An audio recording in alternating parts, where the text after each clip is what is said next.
welcome to the third season of CSM Secrets, or should I say the CSM debate? Oh, well, we'll find out. But first, let me introduce you all to my guests.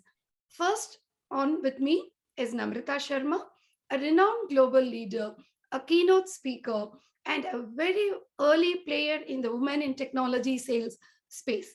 Nam, as she is known, currently heads the global partnership for the semiconductor business for Amazon AWS. Nam, please say hello. Hello, everyone. Great to be here and looking forward to the discussion today. And on the hot seat, going to defend customer success is Paul Lucarini, a coach and a consultant who's committed to helping small and mid-scale organizations grow their revenue with customer success. Paul, say hello. Good afternoon to everyone. Good morning. Hello. I'm excited to be here and join the debates. I'm looking forward to getting started. Let's go. Okay. All right. So Nam, we look forward to you to driving this debate. What's your question for customer success going to be? All right. First and foremost, I'm going to say I am so delighted I'm not on the other side, like Paul and I are not swapped. But okay, so we'll start this rapid fire session, Paul.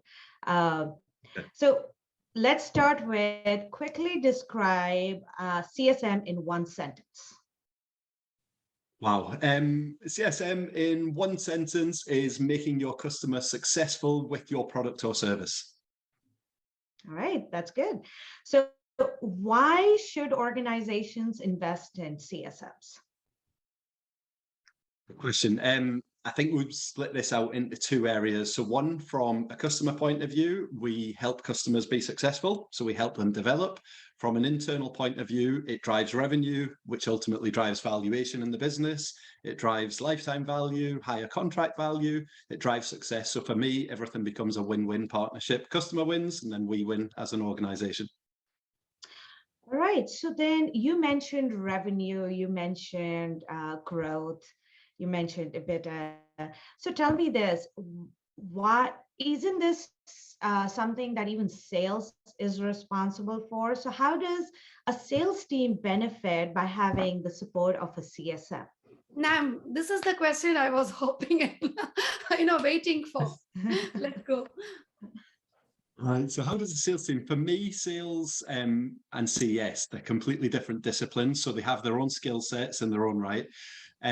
Excellent sales teams, typically you see that, let's call it the hunter model. So people like the thrill of the chase. It's high paced. It's a cost center in its own right.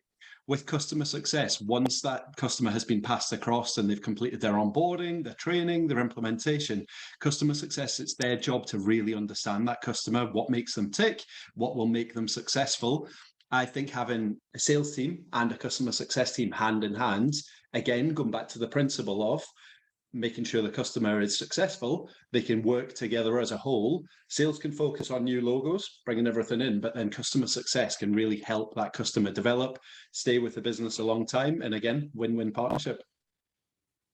That's a very good answer. So then, as an expert, what is your point of view that should CSMs also carry a quota or a target? A very hot topic at the minute, isn't it? And it has been probably for the last few years. Yes, so what I would say is the CS department should carry a revenue or a quota target 100%. So my belief is it does depend on the size of the business. So let's talk startup, scale up, enterprise. So when there's a startup business, the chief exec, the founder, he does everything, doesn't he? So he pays the bills, he cleans the office, he does sales, he looks after all the support tickets. But I think once a business moves from that startup to scale up, I think there's a real difference in terms of discipline and actually helping the customer in a different way. Okay, So I think CS should ultimately be responsible for the revenue target. The reason I think that is because the CS department, ultimately, they spend all the time listening to the customer. So they understand what the objectives are. I think if you look at sales as an overall job, the main part of sales is listening to the customer, it's understanding it. We've moved away from salespeople having the gift of the gab and being able to sell anything to anyone. And I think now if you've got a customer success department that are listening to customers all the time, I think they rightly understand the goals, the objectives of what that customer is trying to achieve. And therefore they're in a better position to identify new products, new services, any upsells, additional licenses, and therefore I think they should carry the target on it rather than bringing someone back in from the sales department. So I have a I see. question, right? Sorry, Nam, if you are okay. I want to ask a question that the sales guys always ask. I brought the connection, right? If I weren't there, this account would not have existed in the first place. Now you're telling me to hand over my revenues and commissions and everything to you, and I should keep hunting, which is a lot more difficult. So if you Yep. gave me the same set of team, I can do the upsells and cross sells. So why do you need to spit out a separate function called customer success, and why should sales take the trouble of finding, hunting all the time? I think sales is a different role in itself. So I think the people that do sales and they continue to hunt, I think they want to hunt. In my experience, what I've seen from sales teams is generally I've seen it a lot where when you ask people to go back into customer accounts that they've maybe sold to, they don't have the same enthusiasm, they don't have the ambition to grow those accounts. That it's very much a different type of person. Again, in my experience, when you look at personality type, salespeople and customer success managers, account managers within CS or anyone within that area, very different type of person, different skill set, different attributes. I don't actually think it crosses over as well as maybe some people would argue it does. I think they're different people. Okay. All right. Now, So would it be a controversial thing to say that, sales targets, obviously salespeople can focus on new logos, building connects, creating that market positioning, and CSMs, once a logo is open, you have an ongoing business, maybe the CSMs can own the P&L for growth for that account? Yeah, I think something that we're seeing more and more of is NRR, so net revenue retention. And I think, again, it's another reason why I would personally split them out. I think by having clear boundaries between sales and CS, the CS department can then own that net revenue number. So it's important to understand if a customer base is growing, that's obviously a healthy sign for the business overall. Again, going back to valuation and multiples, we've seen SaaS businesses, for example, see huge multiples in terms of value over the last 12, 24 months since COVID. I think if you can prove positive NRR, so above 100%, it really shows that you've got a team that can help develop that customer base. My worry sometimes with sales owning the revenue target is it gets mixed both from a logistical point of view and also from a headcount point of view. So managing the salespeople, the amount of time they would spend on new business, new logos versus existing, splitting up targets, commissions, the rest of it, I think it becomes quite complicated quite quickly. Whereas having a new business sales team that has a new sales target and then having a customer success department with a net revenue retention piece, I think actually that demonstrates value to investors, to shareholders. And again, when you're looking for your next series of funding, or if CEO founder was looking to exit the business, I think that proves value more than having this blend of numbers, in my experience. I see. So let's now pivot towards, the actual responsibilities of a CSM, right? And having worked with some brilliant CSMs myself, I know when things are going great, they are phenomenal. But when things start getting a little chaotic, that's when most of them truly shine, right? So how do, in your opinion, how do CSMs manage escalations or basically, create some kind of a method out of the chaos that might be happening? Because chaos happens. It's not if, it's usually when. And if you're prepared for the when, you're usually able to address it in a better way. So I love this question. The reason I love this question is CS for me is a proactive role. Okay, so when we talk about chaos and support, I think within a customer success department, I think some of the areas of focus need split out between proactive and reactive. So if we look at software businesses, for example, within the SaaS world, most SaaS companies will have a reactive support team. So customer has an issue with the product, maybe needs some help with the functionality, they would call. There's some chaos sometimes there, maybe you're firefighting.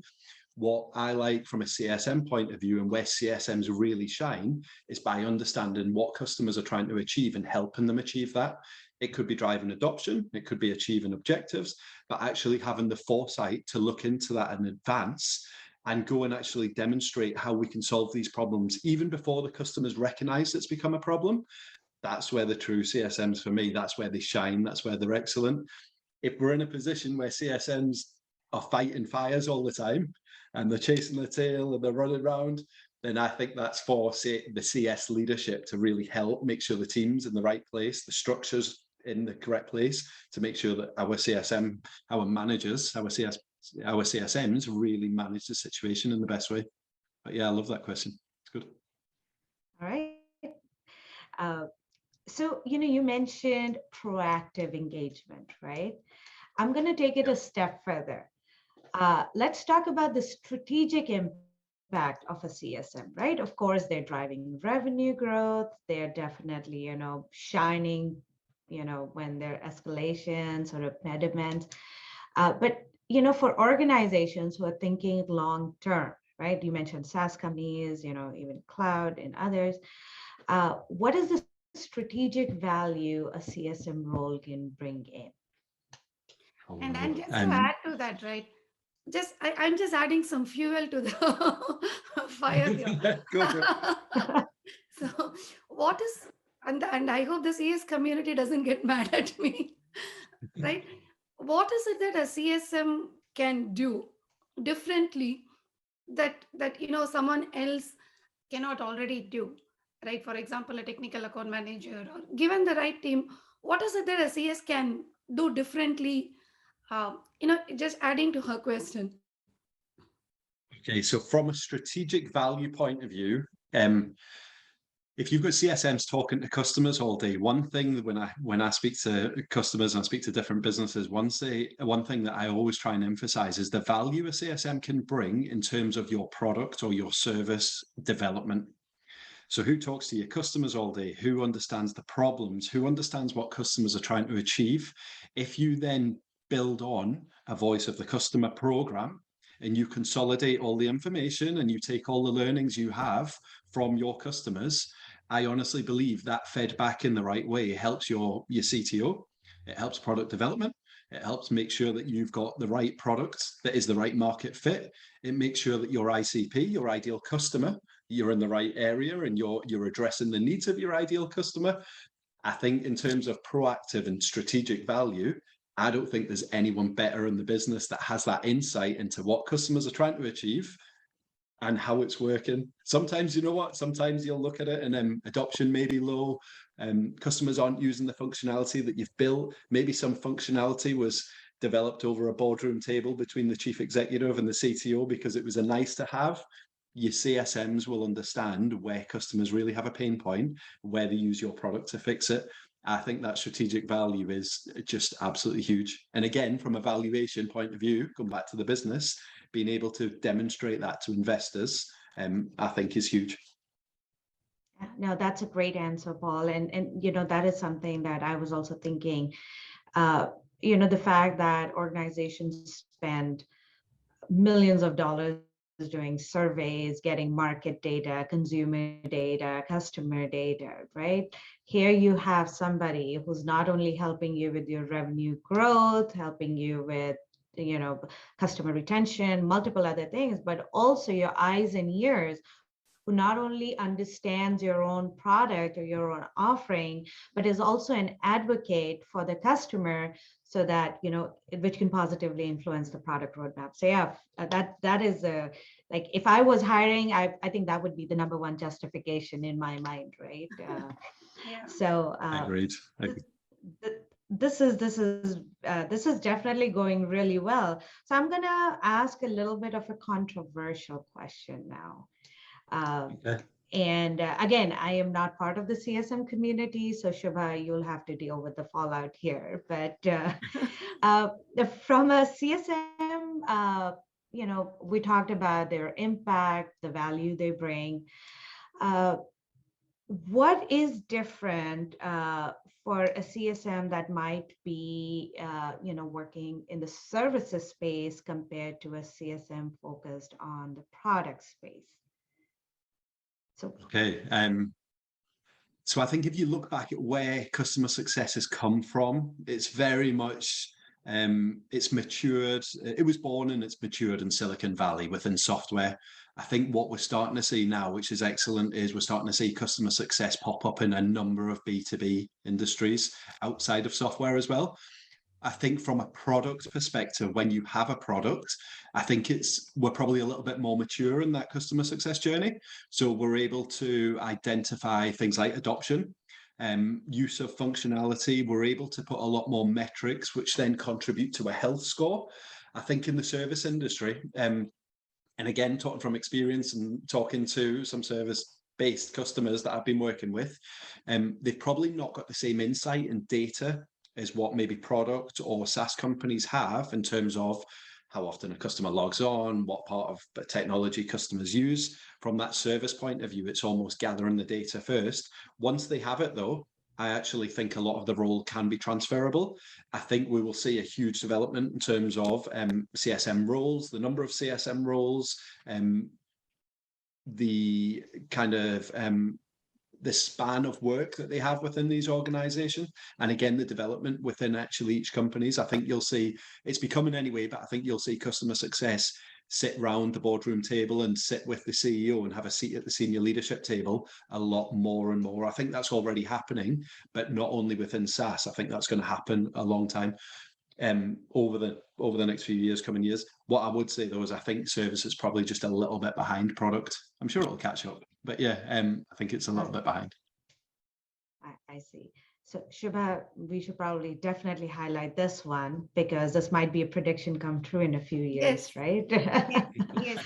And I've been asking my guests in other episodes, right? How do non-SaaS businesses or verticals, like say manufacturing, how are they going to benefit from customer success? Because once you're logged in for decades. The question of renewals does not come into the picture. But we have heard SaaS leaders say that customer success is going to be everywhere, no matter what the industry is and no matter what the business is. Do you agree with that? 100%. If you take manufacturing, for example, so manufacturing generally will have a new business sales team. They will go out, they will be responsible for that revenue. Now, a lot of the time when you actually go and speak to manufacturing companies, if you ask how secure that revenue is, or why that customer keeps coming back, a lot of the time the question is they've always been with us, they've always been a partner, they always will. In terms of being able to prove that, again, if I go back to a value point of view, if I was looking to invest in that company, I would want assurances that they would stay with you. Maybe they don't have contracts, but they have they re-sign or they rebuy so many widgets or whatever it may be from a manufacturing point of view. I think if you implement CS, and again, you can understand how customers are changing, how their markets are changing, how we can develop our products, whatever we're manufacturing, to really suit that customer. I think the revenue opportunity for growth is huge. And again, from speaking to manufacturing companies as well, a lot of them are starting to implement customer success for that value. They recognize the high percentage of their revenue that comes from existing customers. And if you don't want to protect that, I mean, what business doesn't want to protect their existing revenue? And for me, that has firmly got a customer success hat on it. Okay. Excellent. So I only have one other question, and for you, Paul, and because I'm a numbers person, and I'm sure most of the listeners are, what are the 3 top skills in a CSM that you would look for when you're hiring? You're a numbers person. What are the 3 top skills within a CSM? Yes. For in a CSM. So if you were to hire me or Shubha, what are the 3 top things you would look at? Can be soft skills, can be, background, your opinion here. Right. Okay. Okay, so soft skills that I would look for is the personality type. So that's someone that's able to hold a conversation. They're a bit inquisitive. They're outgoing. I wouldn't necessarily look for someone that has to be an extrovert or something like that, but somebody that's able to have that conversation and really be inquisitive and ask the customers sometimes the hard questions. One area that I've found very successful in the past is actually taking people with more of a technical background and actually bringing them into support. Now, the reason I've found that successful is because they have a great understanding of how the product works, naturally inquisitive, want to learn. So sometimes from a technical background, I actually think that's often overlooked, and people maybe from sales or account manager fall into that CS role, and actually think taking someone with a bit more of a technical background. And then as the third, I would say, so one's sociable, two's technical. I would say the third, for me, it's everything relates back to success for the customer and for our business. So someone with a bit of a commercial acumen. So someone that understands why the customer is doing what they're doing, what the bigger picture is, why they're trying to service their own customer base, what their objectives are as a business, and then again align that to our objectives. So someone that's good with numbers, someone that can really put the big picture together and really help the customer achieve growth or whatever it may be for themselves. So yeah, sociably good, 2 technically good, and then 3 good commercial acumen. So in nutshell, a superstar, an all-rounder, Yeah. right? That's what Yeah, you need definitely. for CSMs. Okay. Yeah. So Nam, you said your questions are done. So what's your verdict? Do you think customer success is necessary? They should own targets, the retentions, the renewals, upsells should be with them? Or what do you think? What is your verdict? Right. So I didn't know I was going to be in the hot seat in the end. But, No one but escapes the hot seat. so my opinion here is I think it's CSM as a function is crucial for growth.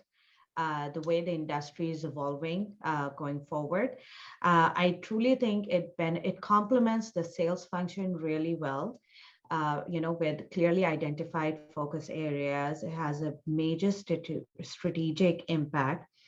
As a metrics driven person, I do feel that there needs to be a set of targets that CSMs should take, and these don't necessarily have to be, the same growth targets that maybe their sales counterparts have, but they should have some of the other targets around, customer experience and so forth. Because again, it's if you don't track what's being delivered, you're not motivating the people who are really out there, right? So that's what I would say, but I've thoroughly enjoyed this discussion. I've really learned quite a bit more about the CSM function, and I'm going to go pat the CSMs I work with and say a thank you after this. So thank you. Awesome. Thank you, Nam. I mean, wonderful questions.